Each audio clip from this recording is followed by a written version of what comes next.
Well, hello guys. So today we will talk about the character that impacted my life the most, Eren Yeager. Eren, from the boy who fought for freedom to the devil of paradise.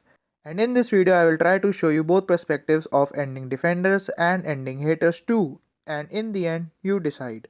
So let's take a deep dive into the most impactful character for me, Eren Yeager. To understand him completely, we first have to look at season 1 to season 3. People often ignore season 1 to season 3, but they really give Eren's character that depth. So let's start with Eren's psyche.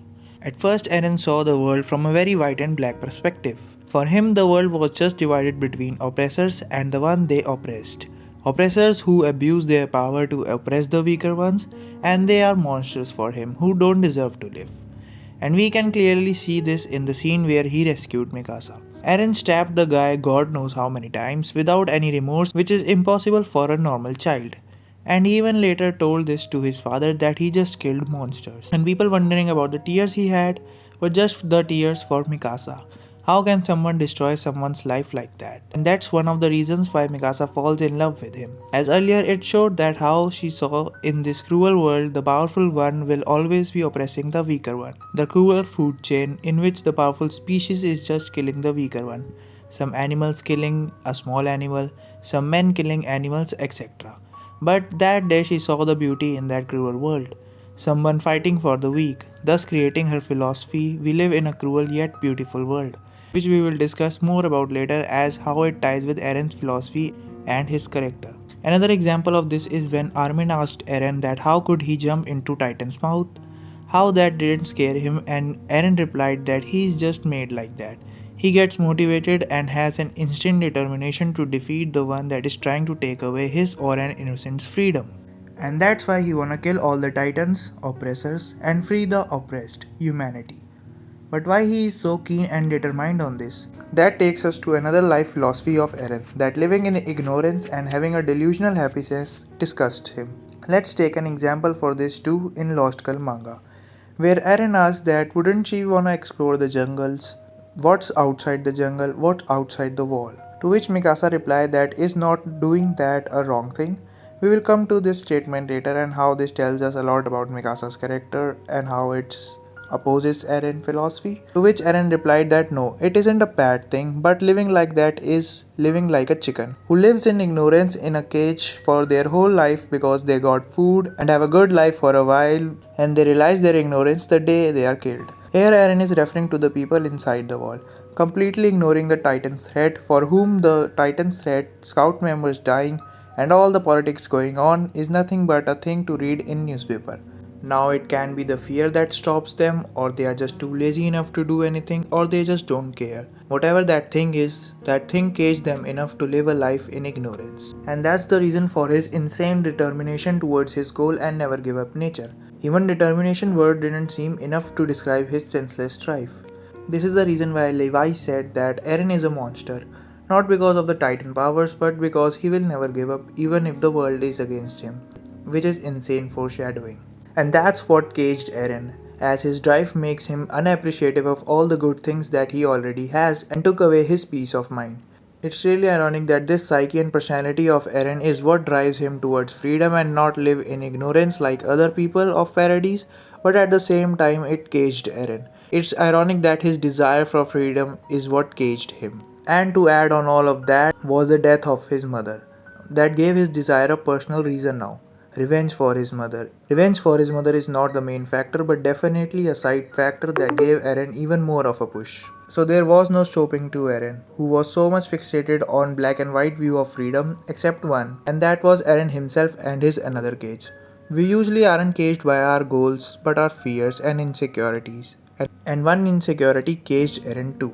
When Eren joined the Survey Corps, he knew that even though his ambitions and goals were so big, he's not that strong enough, not that talented enough, not as good as his best friend Mikasa Ackerman or humanity's strongest soldier, and that was the thing that really bothered Eren.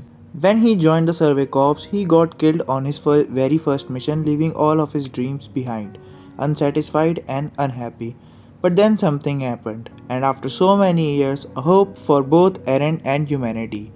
And this is what made Eren the main character, not only for us but also for himself. Now he believes that he is the way for humanity to achieve freedom and defeat all the titans. He even said that he believed that people are supposed to die for him, to save him so that he can lead humanity. But he eventually fails again and again to protect people he wants to protect. He fails to protect Levi's squad, capture female titan and save Hans. He is the strongest, he is the main character, but others are not, and whenever he fails to protect them, the more he believes that he is the main character that wasn't supposed to be the main character. That he is an ordinary guy with extraordinary power, and without that, he is of no use. And to add on that, his best friend Mikasa Ackerman was so good in almost everything, which makes him believe that he is not on her level for now, and that he has to work hard to reach her level, to even deserve her. It's the reason why Eren snapped at Mikasa whenever she treated him like a baby, because that triggered Eren's insecurity. It makes him think that even Mikasa thinks he isn't that capable. And this is a direct parallel to Levi, and show us about his dynamic with Levi. Levi was also the strongest, but the others weren't. His comrades and friends weren't, and in the end, he was always unable to save everyone and lost many of his loved ones.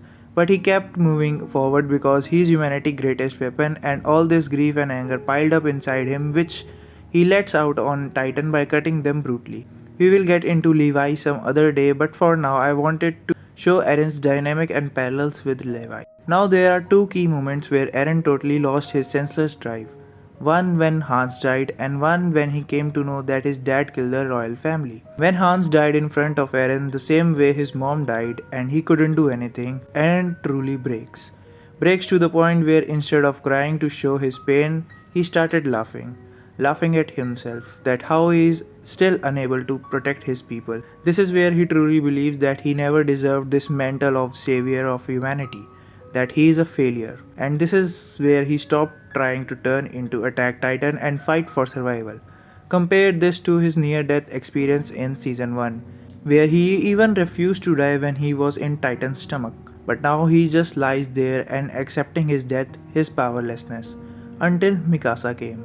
When Mikasa looked him in the eyes in a romantic way and made him remember that how he saved her that night and provided her warmth, which gave Eren a reminder, a boost that what he is capable of. He realized that Mikasa nagged him, cared for him, not just because she saw Eren as a kid, but because she wants to protect him, as she loves him, and why that scarf meant so much for Mikasa, as that scarf reminded her the beauty in that cruel world. For Mikasa, it was their final moment where they would be kissing, but Eren stood up, not as rejecting her, but as rejecting the powerlessness and rejecting the thought of giving up until the very end, and went to fight the monster in human form only, and telling Mikasa that he will always be there to wrap a scarf around her now and forever. But after this, he got to know that Mikasa got injured. Her ribs got crushed, and Eren took this upon himself, as he wasn't even able to save Mikasa. Moreover, the pressure kept building up upon him throughout the uprising arc. When he again had to rely on his comrades, he may not show it, but he used to be very afraid of failure, afraid that he might not be able to protect someone again, and just stand there incapable of doing anything. This was the main reason why he told Historia to eat him. It was because he believed it would save the world too. But the main reason was that he was just running away and be of some use, useful to humanity, where humanity achieved something because of him. And this is where we got to see great parallels between Historia and Eren.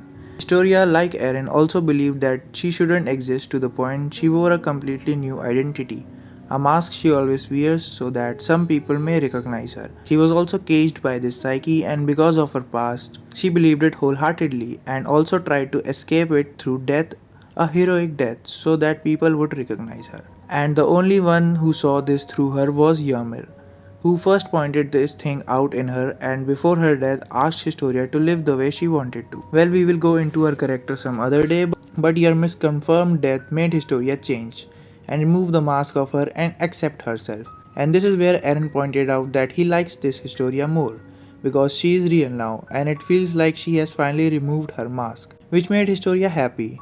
And she always thought how every person is so keen on their goal, and that's what kept them moving on. And who is the best example of this other than Eren? But now seeing Eren like this, crying and trying to escape through a heroic death, just reminded her of her past self. So she snapped at Eren to put himself together and stop crying and told him about how she admired his free will and desire towards freedom, which made Eren feel like he should try at least to protect his friends by using his hardening power, but still, he was very unsure of himself. That's why he went to harden his titan, crying and unsure of the result. But it did work, and he saved everyone, but his inner conflict still wasn't resolved fully. He was still unsure that he couldn't fulfill any of his missions, that he was not special and just had some special powers. Then we came to the part where they meet Keith Shadis, where Shadis said that he was never special, special like Yeagers, and then Eren said that he was never special, and he was just an ordinary guy with an extraordinary power. Then we hear the line that changed Eren, changed our lives, and will be the reason for the plot that happened later from Eren's mother. What's the problem in being not special?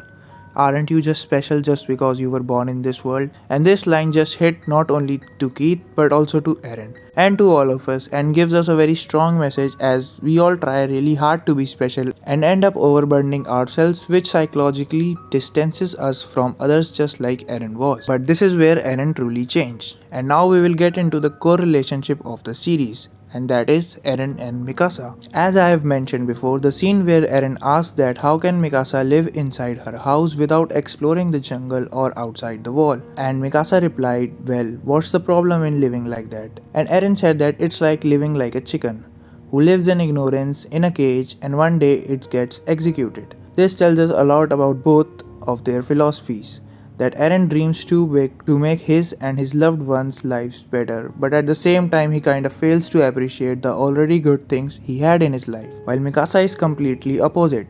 She appreciates the good parts of her life, but too much to the point that she fails to have a big dream to improve her current situation.